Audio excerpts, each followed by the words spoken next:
محمد رضا کے لیے کچھ وقت محسوس کرتے ہیں. اب بلند آواز سے سلام پڑھیں محمد رضا کے لیے.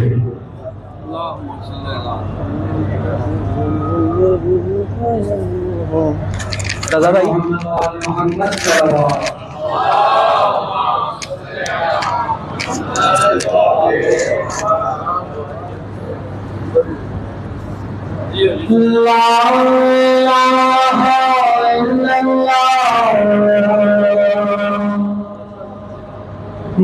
محمد رسول اللہ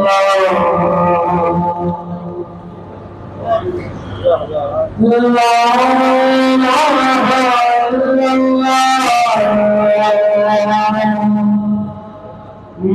محمد رسول اللہ کی لازوال درس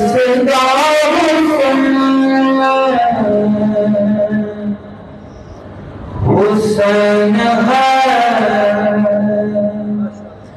نہ جس کی کوئی مثال ہے نہ جس کی کوئی نظیر ہے وہ بے مثال شہنشاہ حسین ہے حسین روح کائنات ہے حسین فخر معجزات ہے حسین روح کائنات ہے حسین فخر معجزات ہے خدا نے جس کو مرحبا ہے نفس مطمئن کہا وہ کربلا کا مصطفیٰ حسین ہے لا الہ الا اللہ محمد رسول اللہ کی لازوال درس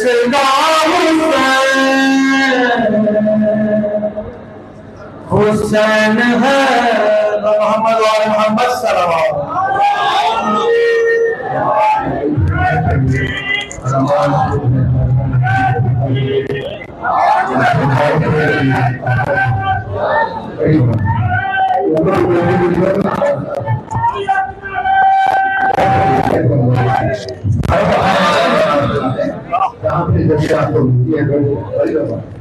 ہالوڈ میں ابھی جگہ ہے اور گلی کے سامنے بھی جگہ ہے وہاں سے گزارش ہے. یہ گاڑی جو میں نے ابھی کیا تھا ہماری ابھی بھی پیچھے کھڑی ہے تو جن آباد کی وہ وہاں سے رہتا ہے رائٹر وہاں سے رہتا ہے.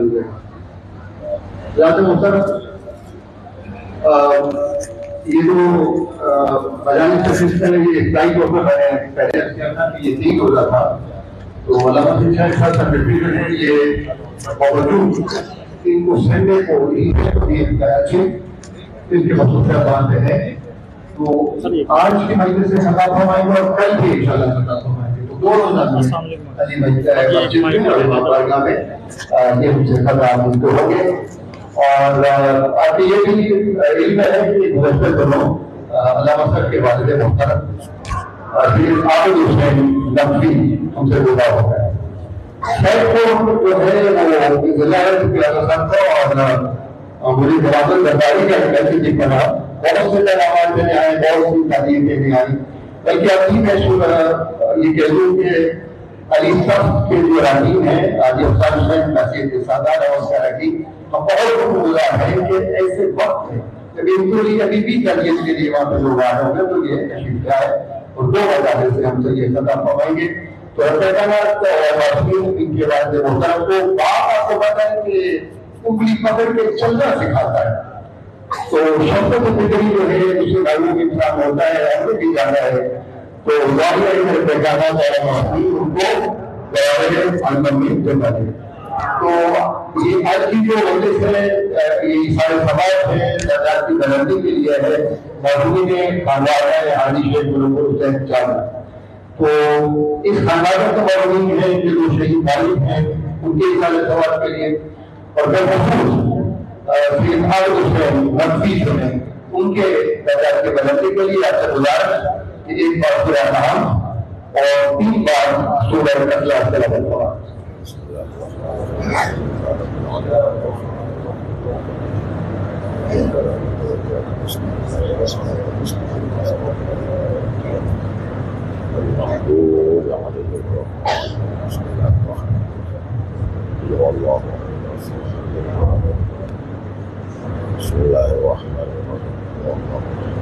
تو وقتوں کے وجود اور نقل میں ایک لمحی تاکہ نہیں چاہوں گا.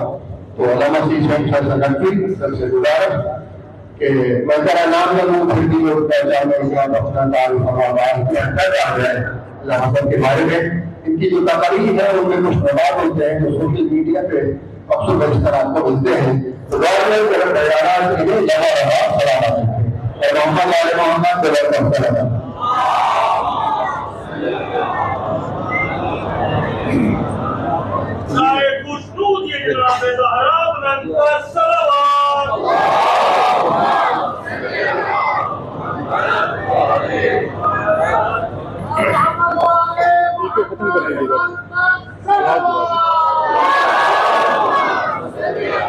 تھوڑا سا اٹھا کے تھوڑا سا آگے کی جگہ اس کو تھوڑا معمولی سے نہیں اس کو یہ اسٹینڈ کو نہیں اس طرف ہاں ایسے ٹھیک ہے.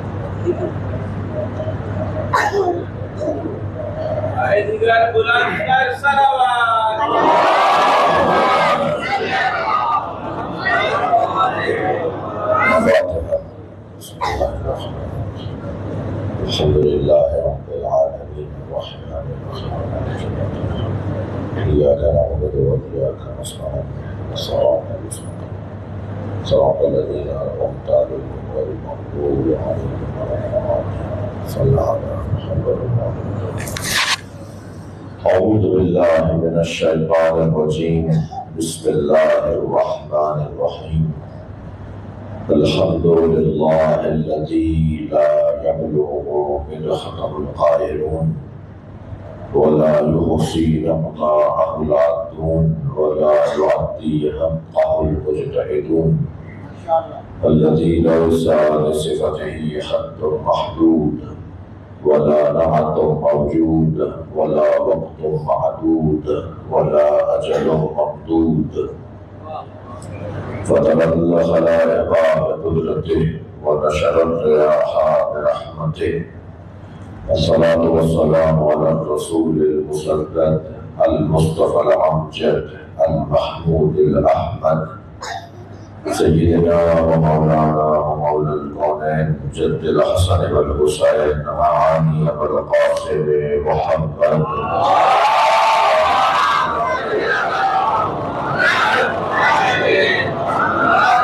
الطيبين الطاهرين المعصومين الذين قال الله إنما يريد الله ليذهب عنكم الرجس أهل البيت ويطهركم تطهيرا.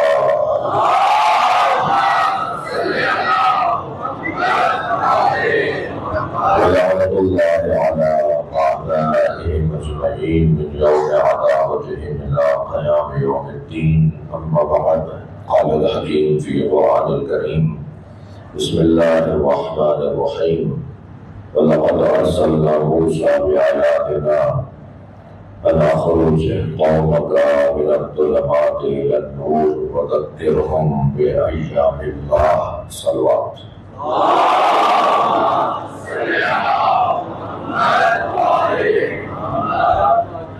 بانیان مجلس، خانوات شہداء، اس گھر کے تمام مرحومین آپ سب کے مرحومین کی مغفرت کے لیے سورۃ فاتحہ تلاوت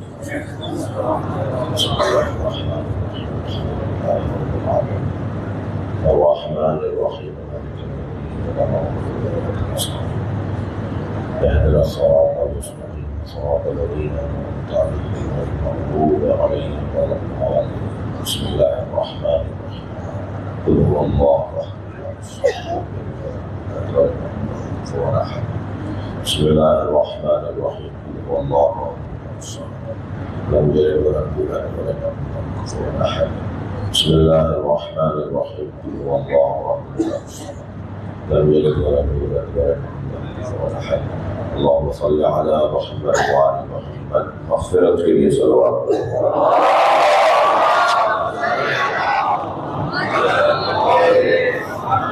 اس سے بھی بلند صلوات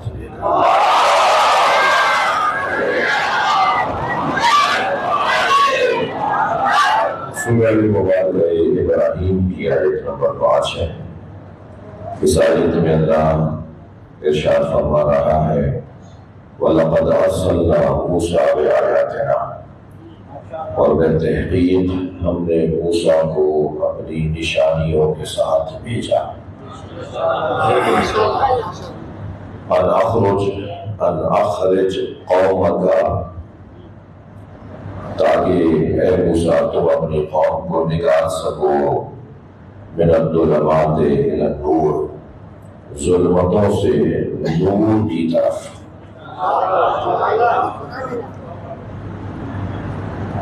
وَذَكِّرْهُمْ بِأَيَّامِ اللَّهِ، اور ان کے سامنے اللہ کے ایام بیان کرو۔ یہ آیت کریمہ کا ظاہری ترجمہ ہے، اور اس آیت پر میں آج اور کل آپ کی خدمت میں جو میں نے غور کیا یا غور کروں گا وہ آپ کی خدمت میں آپ کو اس کا شریک ہونا ہوگا، آپ کے ساتھ شراکت کروں گا۔ اللہ نے اس کلام میں پہلے تو یہ بات واضح کر رہا ہے کہ نبیوں کا بھیجنا اللہ کا کام ہے، نبی اللہ بھیجتا ہے، اور بھیجا اسے جاتا ہے کہ جس کے واپس آنے کا انتظار ہوتا ہے۔ خود بھیجنے میں پیغام رجوع اور پیغام بازگشت ہے۔ گھر کی خاتون خانہ گھر کے کسی مرد سے کہیں کہ فلاں چیز لے کر آ جاؤ، تو یہ بھیجا جانا خود پیغام ہے کہ اسے واپس آنا ہے، اور جسے بھیجا جاتا ہے میرا اور آپ کا بھیجنا اور ہے۔ کیا معلوم ہم غلطی سے بھیج دیں، مگر جب اللہ بھیجتا ہے تو اسے بھیجتا ہے جس کے جانے کی کامیابی کا یقین ہو۔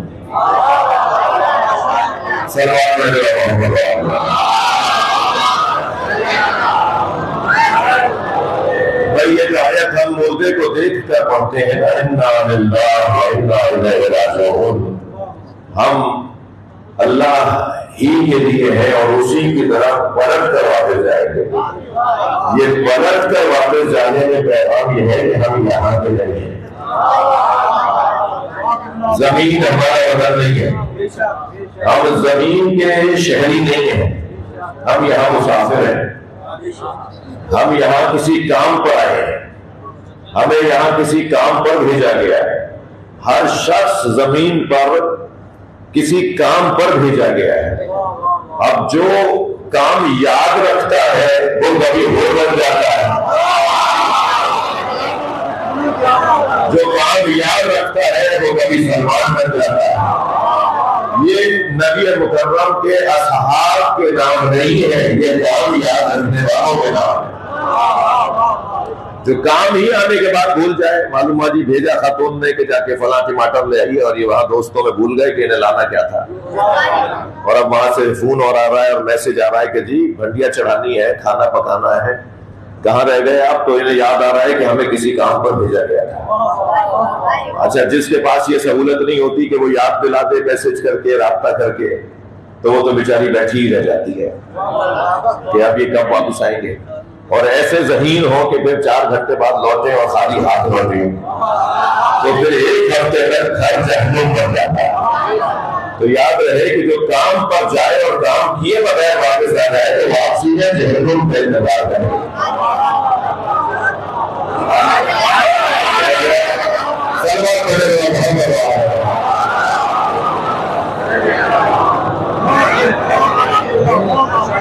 اور بڑے سلوات نبی کی بات،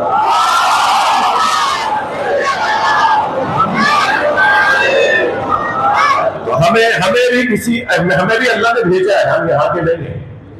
ہمارے دادا آدم زمین کے رہنے والے نہیں تھے، خود سرکار دو جہاں جو سب سے پہلے جن کا نور خلق ہوا وہ زمین کے رہائشی نہیں تھے۔ یہ معراج پر جانا کمال ضرور تھا، مگر اس سے بڑا کمال ان کا زمین پہ رہتا تھا۔ اس لیے کہ معراج پہ جانا، وہاں جانا تو یہ انہی کی جگہ تھی، جہاں سے آئے تھے وہاں گئے تھے، اور وہ جب چاہتے تھے چلے جاتے تھے۔ لہذا علامہ مجلسی نے تو 100 سے زیادہ معراج نبی کی لکھی ہیں کہ سرکار 100 سے زیادہ مرتبہ معراج پر گئے۔ وہ جس معراج کا ذکر قرآن میں ہے وہ آفیشل سفر تھا۔ صلوات علیہ محمد۔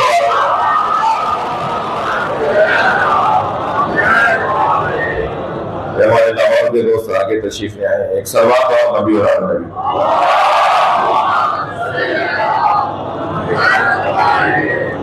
اس سے بلند صلوات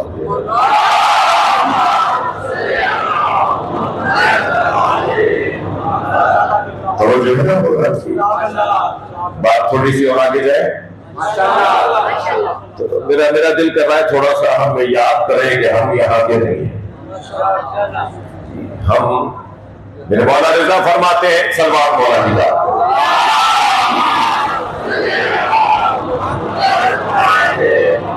فرماتے رحم اللہ عمران، اللہ اس شخص پر کرم کرتا ہے، اللہ اس شخص پر اپنا رحم کرتا ہے، مہربان ہوتا ہے اس پر، من علم من عین فی عین الی عین، جو یہ جانتا ہو کہ کہاں سے آیا ہوں، کہاں ہوں اور کہاں جاؤں گا، جو اپنی 3 منزلوں کو جانتا ہو نا کہ میں آیا کہاں سے ہوں، میں ہوں کہاں اور جاؤں گا کہاں، جسے یہ پتا ہو وہ کبھی دھوکہ نہیں کھاتا۔ جس نے اس اینک سے دنیا کو دیکھا ہوتا ہے نا، جس اینک سے ائمہ دکھانا چاہتے ہیں، تو وہ دنیا کی زد میں نہیں آتا۔ ہم سب لوگ طبیعتاً فطرتاً اثر گزار بھی ہیں، اثر پذیر بھی ہیں۔ ہم اثر چھوڑتے بھی ہیں، اثر لیتے بھی ہیں۔ ہم ہر اس چیز میں اثر لیتے ہیں جس میں کمزور ہوتے ہیں، اور ہر اس چیز میں اثر چھوڑتے ہیں جس میں مضبوط ہوتے ہیں۔ تو اہل بیت تو ہمیں کمزور دیکھنا ہی نہیں چاہتے، اہل بیت تو چاہتے ہیں کہ ہم ہر چیز میں اثر گزار بنے، اثر چھوڑنے والے بنے، اثر لینے والے نہ بنے۔ جی یہ آئیڈیل زندگی ہوگی، ایک مثالی میرے اور آپ کے لیے ایک مثالی زندگی ہوگی کہ جب ہم اثر گزار بنے۔ اثر گزار بننے کے لیے بڑی محنت کی ضرورت ہے، خود کو مضبوط کرنے کی ضرورت ہے، خود کو مضبوط بنانے کی ضرورت ہے۔ تعجب ہونا چاہیے اس فرد کے اوپر کہ جس کے دل کا حاکم علی ہو اور ذہن کا مالک حسین ہو، اور اس کے باوجود بھی وہ کسی اور سے متاثر ہوتا ہو، وہ اپنے سامنے مثالیں دیتا ہو کہ فلاں ایسے اور فلاں ویسے۔ بھائی سب کا احترام رہے، میں بے احترامی سکھانے مجلس میں نہیں آیا، مگر یہ بھی دہرانے آیا ہوں کہ علی علی ہے۔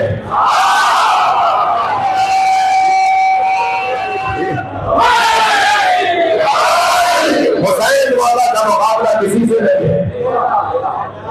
فارابی معلم اول نہیں ہے، دنیا نے کہا ہے کہ فارابی معلم اول ہے۔ اس بشریت کی تعلیمات اور تربیت کے میدان میں فارابی معلم اول، ارسطو معلم ثانی نہیں۔ فارابی محلے میں اول نہیں ہے، ارسطو محلے میں ثانی، ہوگا کسی کا احترام رہے، انہوں نے ان سے سیکھا ہوگا کسی نے، مگر ہمارے نزدیک محلے میں اول محمد کو اور محلے میں ثانی علی ہو گئے۔ صلوات پڑھنے نبی کی ذات پر۔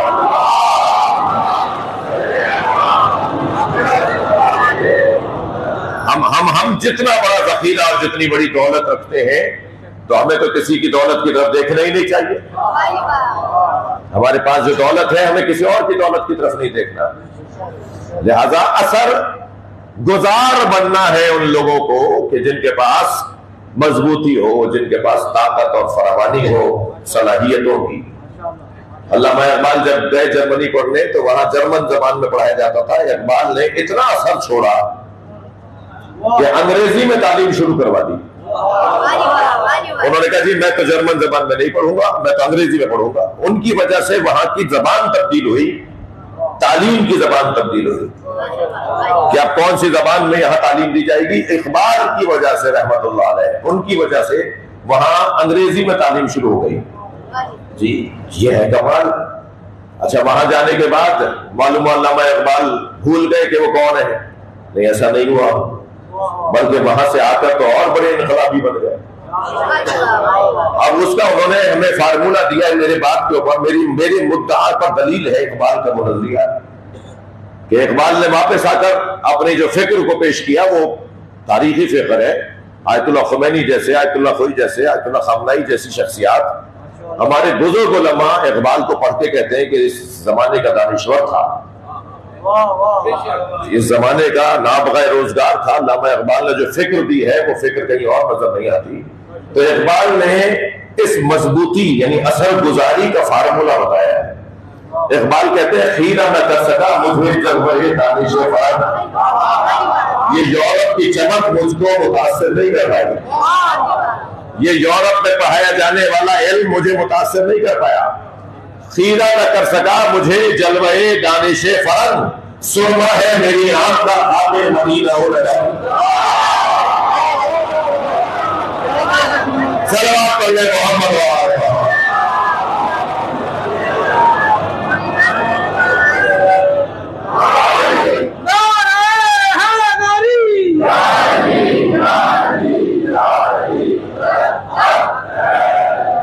جس کی آنکھ میں مدینے کی خاک کا سرما لگا ہو، جو نجفی آنکھوں سے دیکھتا ہو،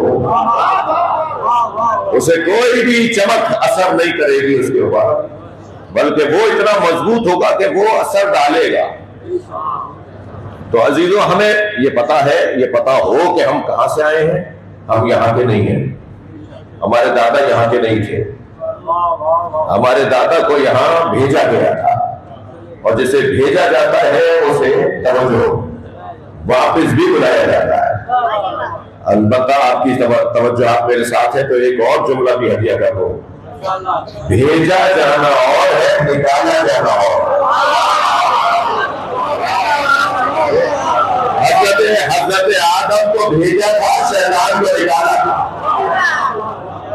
تو جسے نکالا جاتا ہے اس کو واپسی نہیں، اس کی واپسی نہیں ہے، وہ مردود کہلاتا ہے، وہ لعیم اور رجیم کہلاتا ہے۔ تو دعا کریں کہ ہم یہ یاد رکھیں کہ ہمیں بھیجا گیا ہے۔ اللہ نے کس کس کو بھیجا ہے؟ اچھا بھیجا، پھر آپ کے توجہ میرے ساتھ رہے، بات بھی میں بھیجے کی کر رہا ہوں۔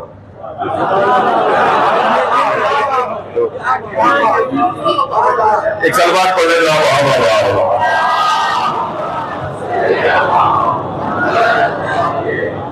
یہ بھیجا یعنی پہلے سے وہاں موجود تھے، یہ یہاں جب آئے ہیں، لقد ارسلنا رسلنا بالبینات، ہم نے اپنے رسولوں کو اپنی نشانیوں کے ساتھ بھیجا ہے۔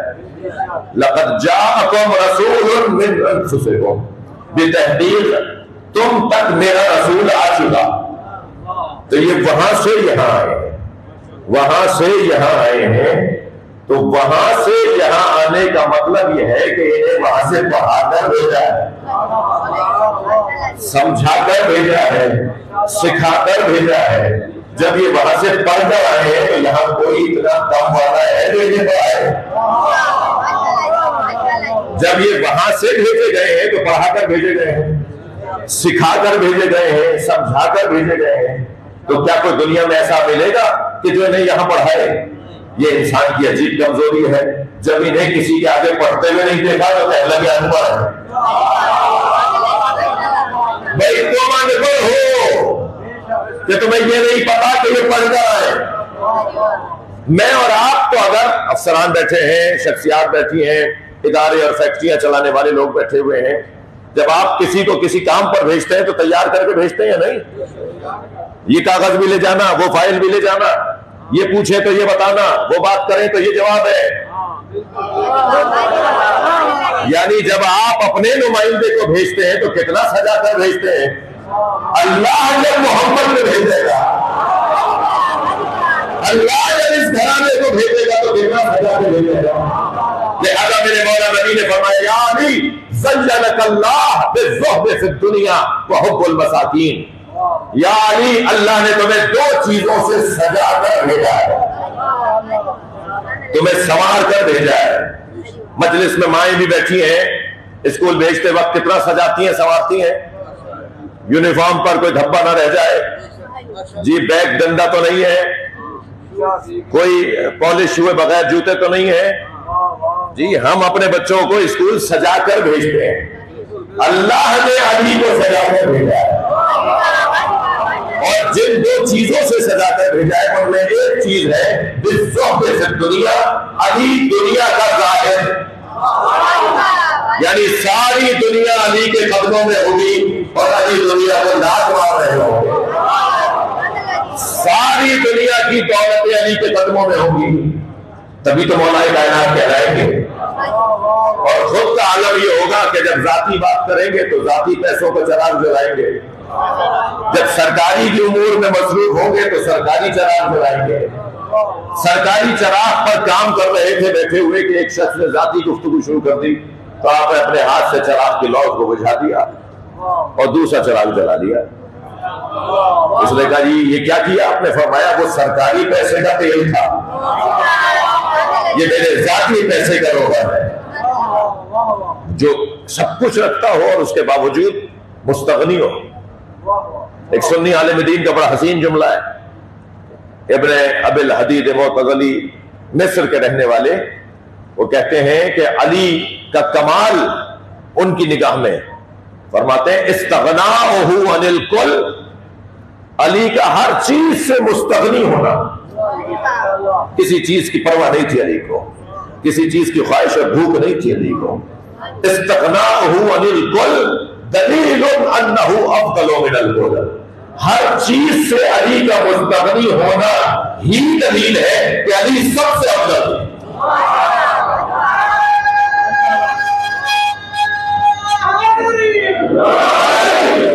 توجہ کر لیا؟ زینک اللہ بالزہد فی الدنیا وحب المساکین، اور دوسری چیز جس سے تمہیں علی اللہ نے سجا کر بھیجا ہے وہ ہے مسکینوں سے پیار کرنا۔ مولا علی مسکینوں سے پیار کرتے ہیں جی، حب المساکین، مسکین، پریشان حال۔ جی میں فیصل آباد کے پیسے والے شہر میں مجلس پڑھ رہا ہوں، یاد رہے کہ علی کی، مولا کی ایک روشن صفت یہ کہ وہ مسکینوں سے پیار کرتے ہیں جو پریشان ہیں۔ میں کسی کی پریشانی میں اگر ایسے کام نہیں آ سکتا کہ جو اسے چاہیے، جو اس کی ضرورت ہے، تو کم سے کم میں اس سے مسکرا کے تو بات کر سکتا ہوں، کم سے کم میں اس کے دکھڑے کو سن تو سکتا ہوں، کم سے کم میں اسے اپنے قریب بٹھا کر یہ تو پوچھ سکتا ہوں کہ تمہارا مسئلہ کیا ہے، تمہارے نزدیک اس کا حل کیا ہے۔ کیا معلوم جو اس نے حل سوچا ہوا ہو وہ حل ہی نہ ہو، میں اسے بہترین مشورہ دے کر کہہ دوں کہ نہیں یہ مسئلے کا حل نہیں ہے، مسئلے کا حل تو یہ ہے، ہمیشہ پیسہ مشکل دور کرنے کا ذریعہ نہیں ہوتا، کبھی اچھا رستہ دکھانا بھی مشکل دور کرنے کا ذریعہ ہوتا ہے۔ وہ پہلے کہا جاتا تھا نا دامے درہمے قدمے سخرے صلوات پڑھنے اللہ محمد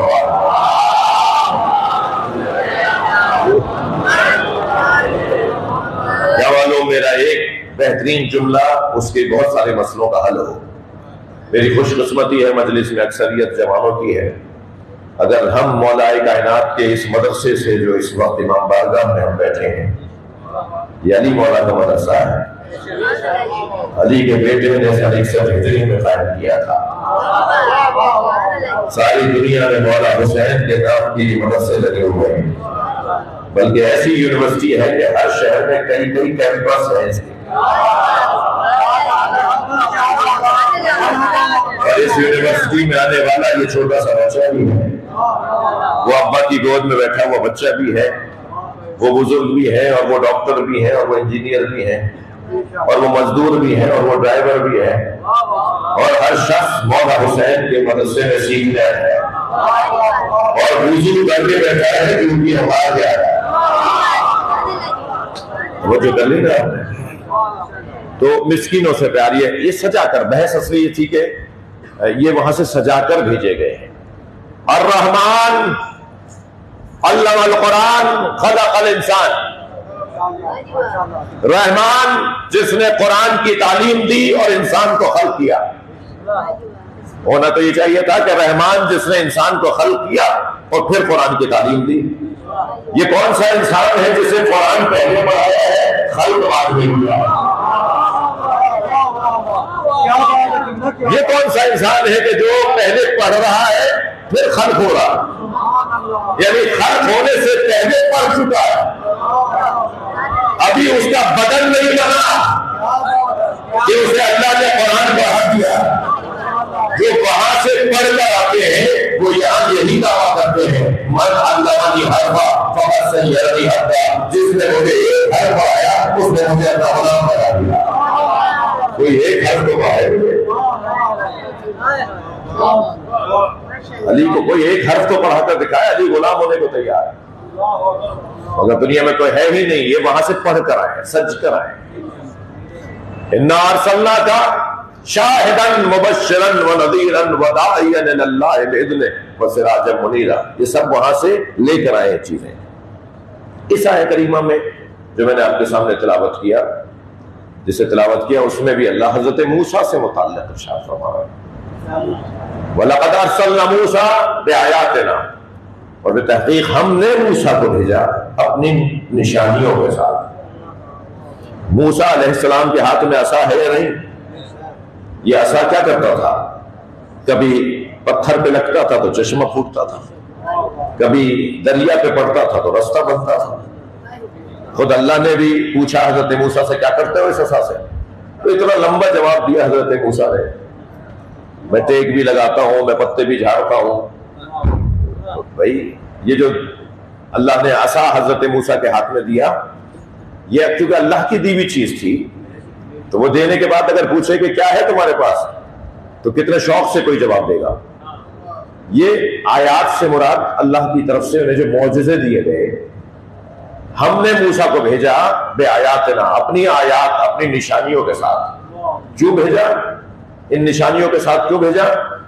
ان اخرج قومک من الظلمات الی النور, تاکہ اے موسیٰ تم اپنی قوم کو ظلمتوں میں سے نکال کر نور کی طرف لے جاؤ. اچھا آپ کی توجہ مجھے تھوڑی سی اور چاہیے. ظلمات میں سے نکال کر نور کی طرف لے جانے کا کام دیا ہے حضرت موسیٰ کو. جی آیت الکرسی میں کیا پڑھتے ہیں آپ؟ جی دہرائے کوئی آیت الکرسی. من الظلمات الی النور, یہ کام ہے اللہ کے ولی کا کہ وہ ظلمات میں سے نور کی نکالے اور نور کی طرف لے جائے. نور مفرد ہے, ظلمات جمع ہے. بہت سارے اندھیروں میں سے نکال کر جہاں لایا جاتا ہے وہ ایک ہی ہوتا ہے. توجہ چاہوں گا, ظلمات جمع ہے, نور مفرد ہے. عزیز و شامی بہت ہے, وہ نہیں ہے. کیا کہا ہے علامہ اقبال نے؟ حقیقت ابدی ہے مقام شبیری. اقبال کہہ رہے ہیں نا، حقیقت ابدی ہے مقام شبیری، بدلتے رہتے ہیں انداز کوفی و شامی. شامی بدلتا ہے، کوفی بدلتا ہے، حسین نہیں بدلتا. ظلمات میں سے نکال کے نور کی طرف لے کے جا رہے ہیں. یہ جو آپ کے چوک کے اوپر، آپ کے چاراہے پر، آپ کے علاقے کے چاراہے کے اوپر ایک بلب جل رہا ہے، روشنی لگی ہوئی ہے، یہ ایک ہی ہے نا، مگر اس کے ضد میں جو چیزیں ہیں وہ بہت سی ہیں. اس کی ضد میں یہ ہٹ جائے کچھ دیر کے لیے تو گڑھا، چور، راہزن، کوئی سانپ، کوئی بچھو، کوئی ڈسنے والا، کوئی کاٹنے والا جانور، ڈکیتی کرنے والے ڈکیت، اور رستے کے اندر پڑا ہوا پتھر، رستے میں آنے والا گڑھا، لسٹ بنائیے نا. اتنی ساری پریشانیاں ہیں اور اس کا حل ایک ہی ہے. ہے نا، اس کا حل ایک ہی ہے جسے نور کہتے ہیں. تو ظلمتیں بہت سی ہوں گی مگر نور ایک ہی ہے. یاد رہے میرے بچوں، ظلمتوں سے نفرت کرنے والا اور نور سے پیار کرنے والا ہی انسان ہے. اور اگر برخلاف ہو جائے توجہ کہ وہ ظلمتوں سے پیار کرنے لگے اور نور سے نفرت ہونے لگے تو پھر جان لیجئے وہ انسان نظر آتا ہے، حقیقت ہے جانور. اگر کوئی ناراض نہ ہو تو جملہ کہہ دوں، نور سے محبت کرنے والے اور ہیں اور نور سے نفرت کرنے والے اور ہیں. نور سے ہمیشہ چور نفرت کرتا ہے. کوئی کی توجہ بڑھائیے گا، نور سے ہمیشہ چور نفرت کرتا ہے.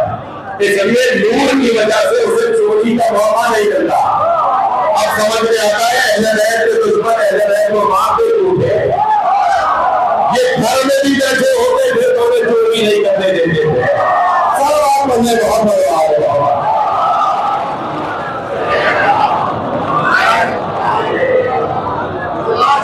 ہے.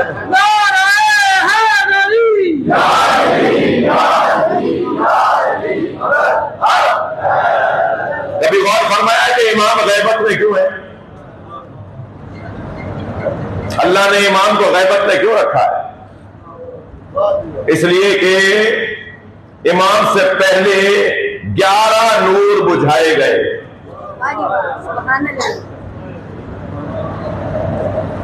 اور اب 12 کو اللہ نے چھپا کر رکھا ہے کہ پہلے نور سے محبت کا جذبہ ایجاد کرو.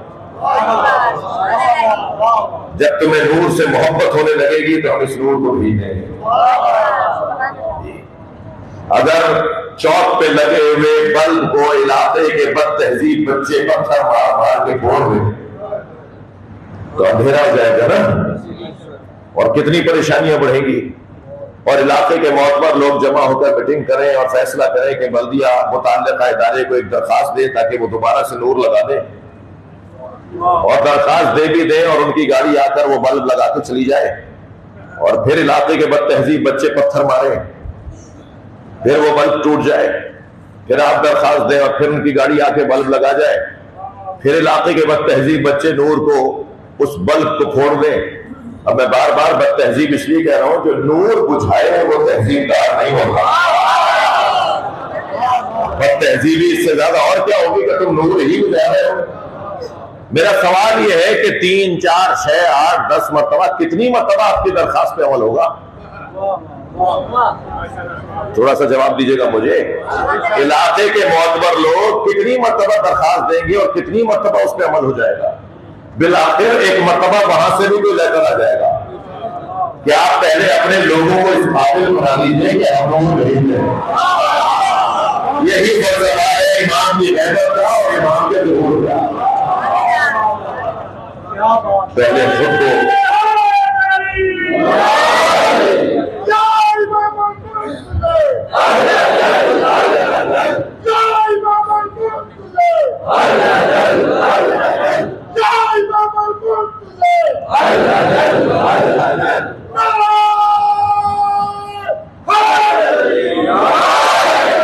بلند صلوات.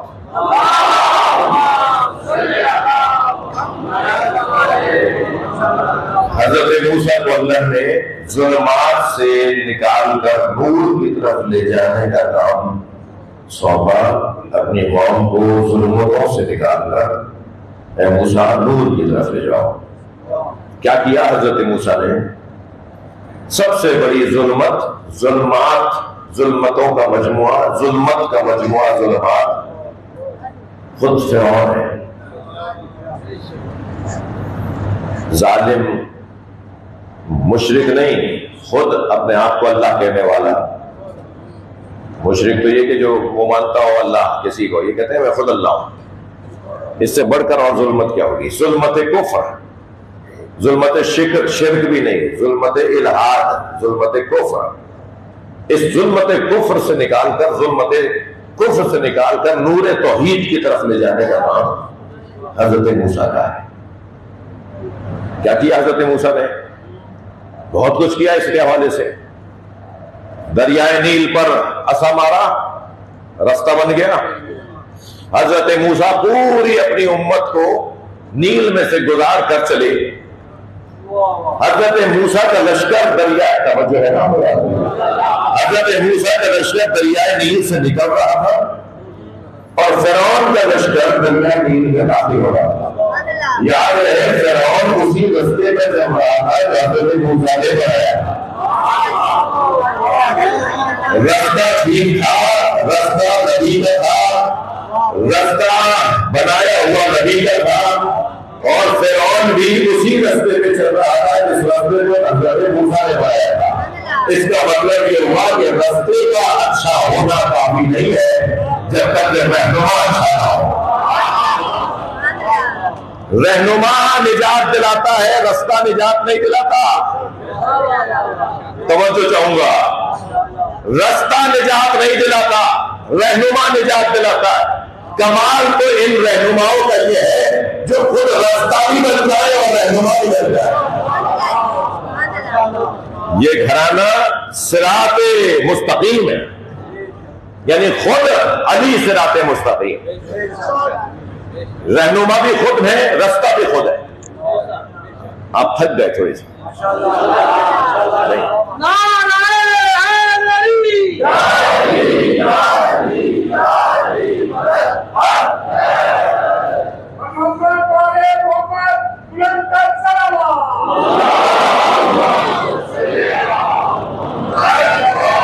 الحق مع علی وعلی مع الحق، حق علی کے ساتھ اور علی حق کے ساتھ۔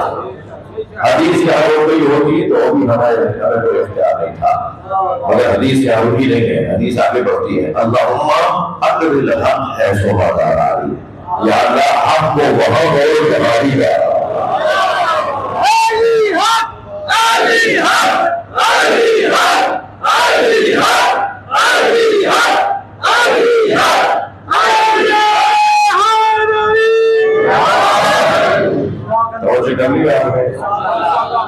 حضرت موسیٰ نے ایسے ہی کیا، اور پھر جب حضرت موسیٰ کا لشکر دریائے نیل سے نکلنے لگا تو پیچھے پیچھے فرعون کا لشکر بھی ہے، اور حضرت موسیٰ کے لشکر میں ایک ایسا شخص تھا جس کا ایک دوست حضرت موسیٰ کے لشکر کے ایک فرد کا ایک دوست فرعون کے لشکر میں تھا۔ یہ چاہتا تھا وہ بھی بچ جائے۔ اس کی محبت میں لشکر کے آخر میں آنے لگا تاکہ آخر میں پہنچ کے اسے آواز لگائے اور اسے اپنے ساتھ ملا لے۔ اس کی محبت میں یہ لشکر کے آخر میں آیا اور اس کی وجہ سے ڈوب گیا، یعنی تھا حضرت موسیٰ کے لشکر میں، مگر ایک فرعونی کی محبت کی وجہ سے ڈوب گیا۔ تو میں ان بچوں سے یہ جملہ کہوں گا کہ دوستی کرنا مگر دیکھ کر کرنا۔ سلام علیکم محمد وعلیکم اور بڑا سلوات نبی کی بات۔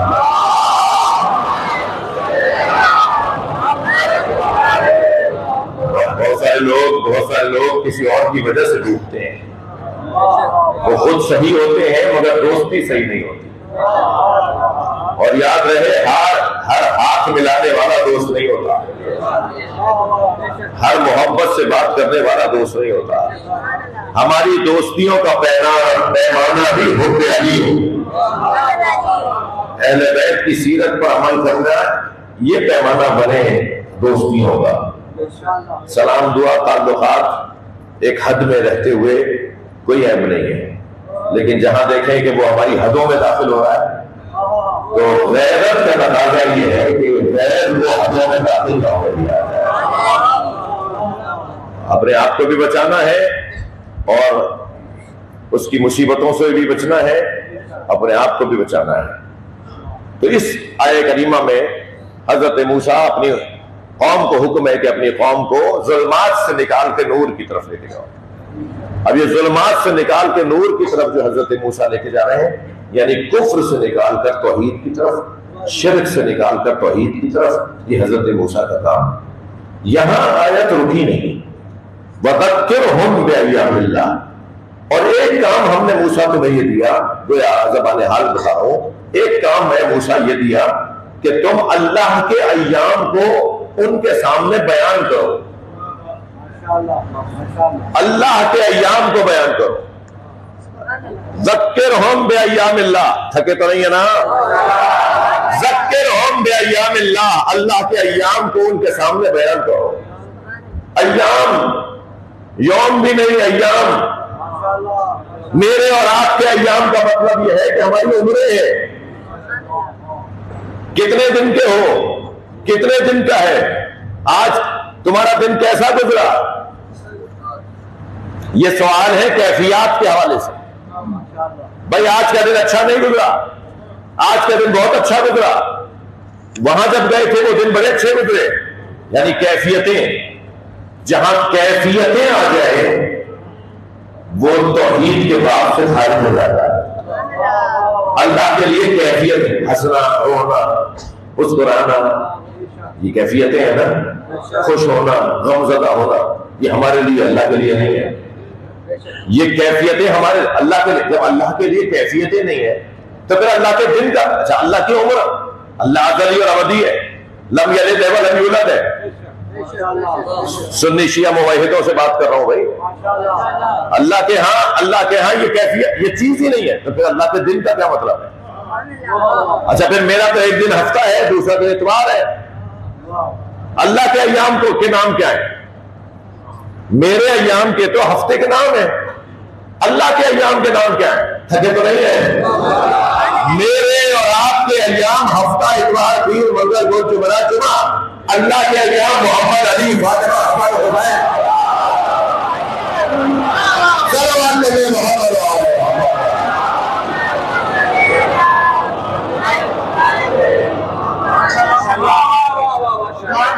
یہ آئمہ اہل بیت، یہ چاہتا معصومین اللہ کے ایام ہے۔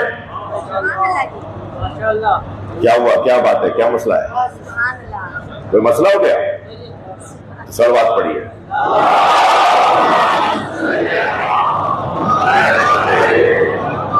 قرآن میں بھائی حدیث ہوتی تو آپ مجھے پکڑ لیتے کہ پتہ نہیں کہاں سے لے آئے۔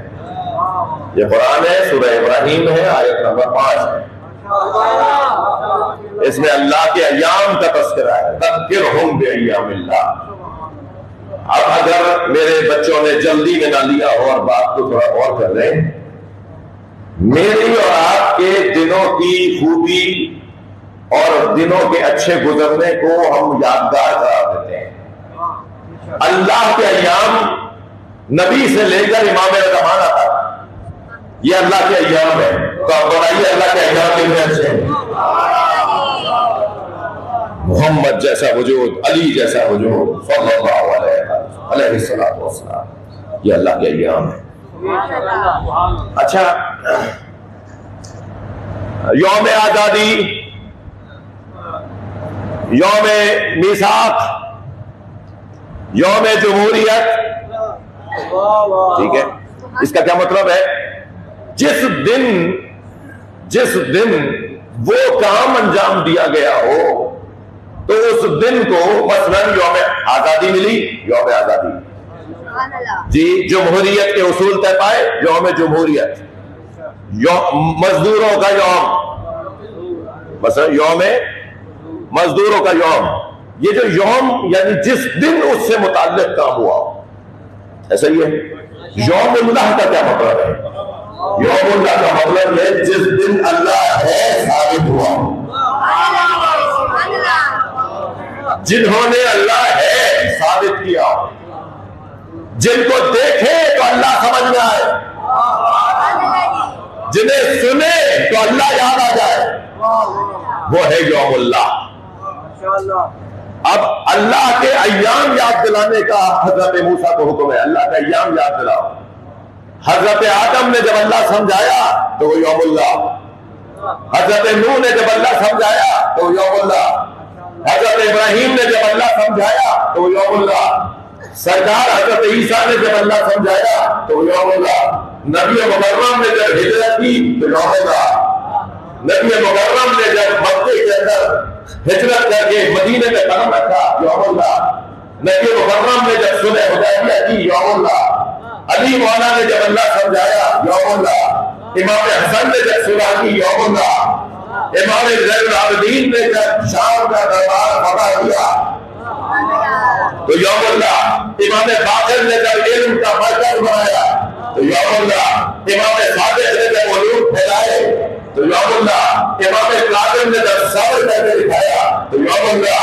امام رضا نے جب اللہ کی مرضی پہ راضی رہ کے وہی ایسی خبریں کی تو یوم اللہ. امام محمد تقی نے جب تقویٰ دکھایا تو یوم اللہ. امام نقی نے جب نقاوت دکھائی تو یوم اللہ. امام عسکری نے جب جلالت دکھائی تو یوم اللہ. امام زمانہ جب ظہور کرے تو یوم اللہ. ان سارے ایام اللہ میں سب سے بڑے دن کو عاشورہ کہا ہے. یہ عاشورہ یوم اللہ ہے، اللہ کا دن ہے. سرکار کو معراج سدرۃ المنتہا پر ہوئی. حسین کو معراج کرنا کربلا امام حسین کی معراج کی جگہ ہے. یہ یوم اللہ ہے. یوم عاشورہ یعنی یوم اللہ. 92 لاشیں اٹھائے حسین.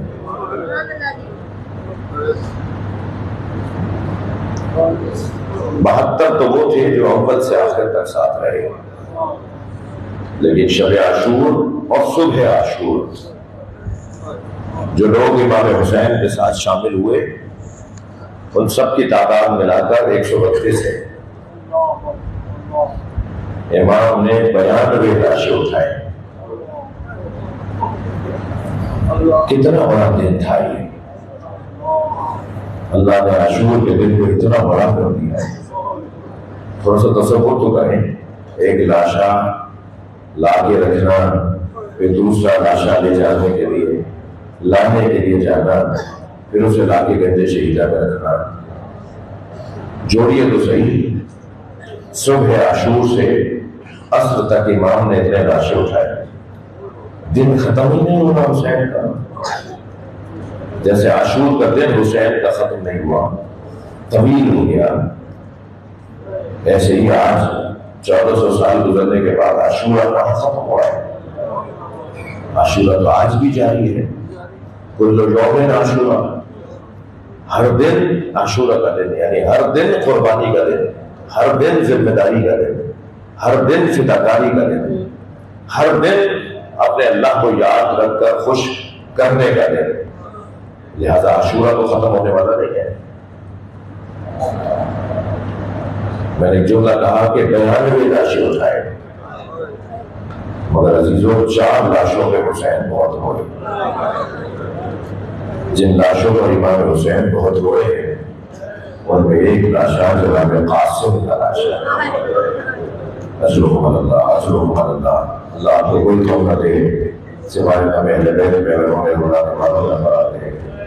پامال بھتیجے کا لاشا، یتیم بھتیجے کا لاشا، چاند جیسے چہرے والے نقشے کا لاشا، جس کا کٹا ہوا سر جب شام میں کسی نے دیکھا تھا تو ایک دوسرے سے کہنے لگے ذرا قریب آ کے تو دیکھو کفن بدل خبر. یہ چاند جیسا چہرہ ہے. جو دشمن کی نگاہ میں چاند جیسا ہو وہ ماں کی نگاہ میں کتنا پیارا ہوگا. سلام ہو جہالوں میں فرماحت۔ مجلس میں خواتین بھی آئی ہوئی ہیں، آتے آتے کچھ بیویاں کچھ خواتین اپنے مسائل اور حاجات اور مشکلات کی طرف التماس دعا کہہ رہی تھی۔ آپ سب کے ذہنوں میں بھی مسائل اور حاجات ہوگی، اللہ کو واسطہ دینے والا قاسم کی جھوٹی ہوئی پسندیوں کا یا اللہ تیری بارگاہ میں ہم اس شہزادے کا تذکرہ کر رہے ہیں جسے امام جب روانہ کر رہے تھے تو گلے لگا کے اتنا ہو گئے کہ دونوں چچا بھتیجے زمین پر ہو گئے۔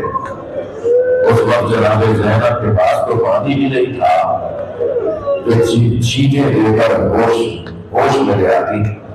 کہتے ہیں کہ سرانے بیٹھ کے بی بی اتنا ہو گئی کہ بی بی کی آنکھوں سے چمکنے والے آنسو کے خطرات قاسم اور امام حسین کو رشی سے فاقے کے لیے کافی تھے۔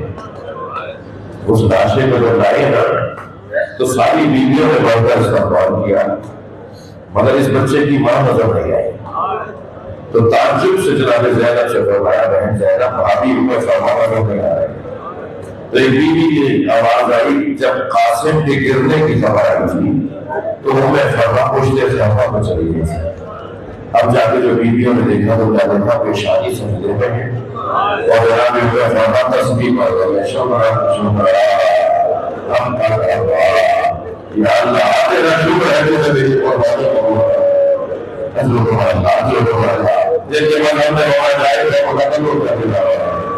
جیسے اس گھنٹہ مکمل ہوا تو جناب زینب کی آواز ہے بھابھی آپ کو حسین بلا رہے ہیں۔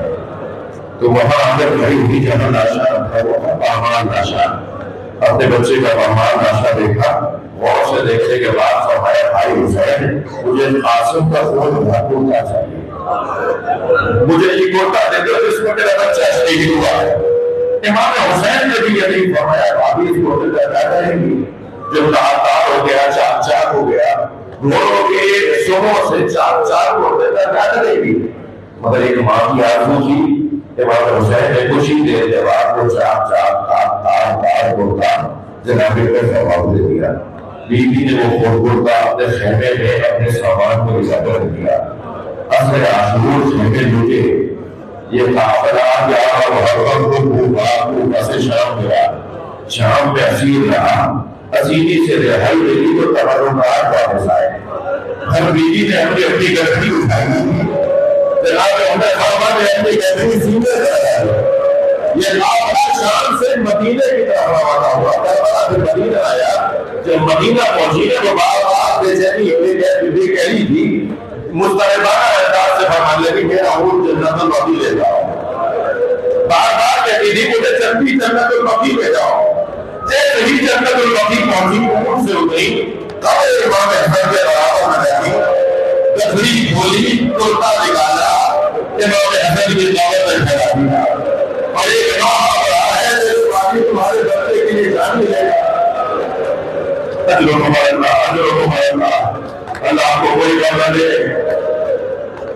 ایک لاشا جس پر امام حسین بہت ہوئے وہ حضرت قاسم کا لاشا ہے، تھکے نہیں دینے والا ہے۔ دوسرا لاشا عباس کا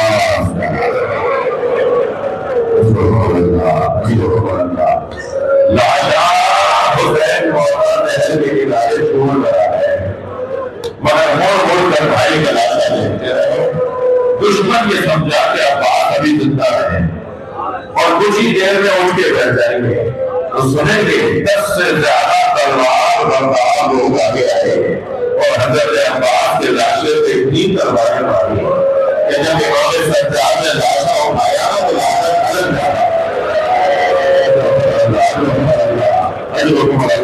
لاشا کھلک جاتا تھا۔ جتنی چھوٹی قبر جناب سکینہ کی ہے نا، جس کا قد اتنا بڑا تھا، جو طویل اور قامت سرکا تھا، اس کی قبر بہت چھوٹی ہے۔ اس لیے کہ امام سجاد نے چٹائی میں لپیٹ کر لاشا رکھایا۔ یہ کیا ہو گیا، مجلس ہو گئی۔ بشیر ابن جدلم کہتا ہے کہ جب میں کربلا کے مسافروں کو مدینہ لے کے پہنچا تو امام سجاد نے فرمایا بشیر مدینے کی گلیوں میں جا کر خبر سناؤ کہ حسین کا قافلہ لٹا ہوا واپس آ گیا۔ بشیر ٹہلتے گزرتے ہوئے جب محلے بنی ہاشم میں پہنچے تو آواز یہ دے رہے تھے اہل کثرت اب مدینہ رہنے کے قابل نہیں رہا، حسین کا قافلہ جو کربلا گیا تھا وہ لٹ کر واپس آیا۔ تو بشیر کہتے ہیں کہ اچانک ایک دروازہ کھلا، اس دروازے سے ایک طویل القامت بی بی باہر آئی۔ اس بی بی کے ہاتھ میں عصا تھا، اس نے اپنے کندھے پر کاندھے پر ایک بچے کو بٹھایا ہوا تھا اور اس کا ایک قدم ایسا تھا کہ جیسے زلزلہ آ رہا۔ وہ چند قدم آگے بڑھ کر میرے قریب آ گیا، کہنے لگی بشیر تم حسین کی خبر سنا رہے ہو، مجھے بتاؤ میرے مولا حسین کی کیا خبر ہے؟ تو بشیر کہتے ہیں میں نے کہا بی بی میں جان سکتا ہوں کہ آپ کون ہیں؟ تو کہا میں ام الولید ہوں، میں عباس علمدار کی ماں ہوں۔ تو کہا بی بی پھر آپ اپنے بچے کا حال سنیے، آپ کے بیٹے جعفر نے کتنا بڑا کارنامہ کیا، خبردار مجھے حسین کی خبر ہو۔ بی بی میں آپ کے بیٹے عون کی خبر بتاؤں کہ آپ کے بیٹے عون نے کیسے شجاعت کا مظاہرہ کیا، تو نہیں مجھے حسین کی خبر بتاؤ۔ بی بی میں آپ کے بیٹے عثمان کی خبر بتاؤ، آپ کے بیٹے عثمان نے کیسے قربانی دی، کہ نہیں مجھے حسین کی خبر ہو۔ بشیر کہتے ہیں پھر میں نے کہا بی بی عباس کا حال تو سن لیجیے، کیا بشیر میں تم سے بار بار کہتی ہوں مجھے حسین کی خبر ہو؟ تو میں نے انتہائی دھیمے لہجے میں کہا حسین کو اللہ تعالیٰ نے مار دیا۔ تو جیسے ہی بشیر نے کہا، جیسے ہی میں نے کہا حسین کو اللہ تعالیٰ نے مار دیا تو زمین پر ایک پیر مارا اور پیر مار کے کہا عباس کہاں تھا؟